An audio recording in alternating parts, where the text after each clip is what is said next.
तो आइए सुंदर अपरा एकादशी की कथा को हम सब लोग श्रवण करें। कहते प्राचीन काल में महीध्वज नाम का एक धर्मात्मा राजा था। उसका छोटा भाई था जिसका नाम था वज्रध्वज। वह बड़ा ही क्रूर, अधर्मी और अन्यायी था। वह अपने बड़े भाई से सदैव द्वेष रखता था। उस पापी ने एक दिन रात्रि में अपने बड़े भाई की हत्या करके उसकी देह को एक जंगली पीपल के नीचे गाड़ दिया। इस अकाल मृत्यु से जो राजा था वह प्रेतात्मा के रूप में उसी पीपल के नीचे रहने लगा और उत्पात करने लगा। एक दिन वहां पर अचानक धौम्य नामक एक ऋषि वहां से आए।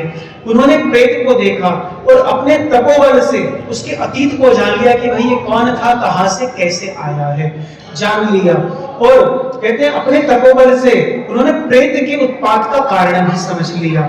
ऋषि ने प्रसन्न होकर उसी प्रेत को पीपल के पेड़ से उतारा तथा परलोक विद्या का उपदेश दिया। क्योंकि भाई ऋषि मुनि तो सामर्थ्यवान है, वो चाहे मनुष्य के रूप में किसी को उपदेश दे दे, चाहे प्रेत के रूप में उपदेश दे दे, तो उपदेश दिया। कहते दयालु ऋषि ने राजा की प्रेत योनि से मुक्ति के लिए स्वयं ही अपरा यानी अचला एकादशी का व्रत किया।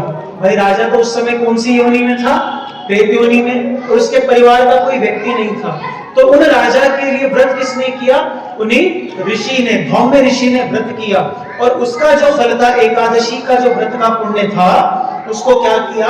उसके नाम से समर्पित कर दिया। कहते इस पुण्य के प्रभाव से राजा की प्रेत योनि से मुक्ति हो गई।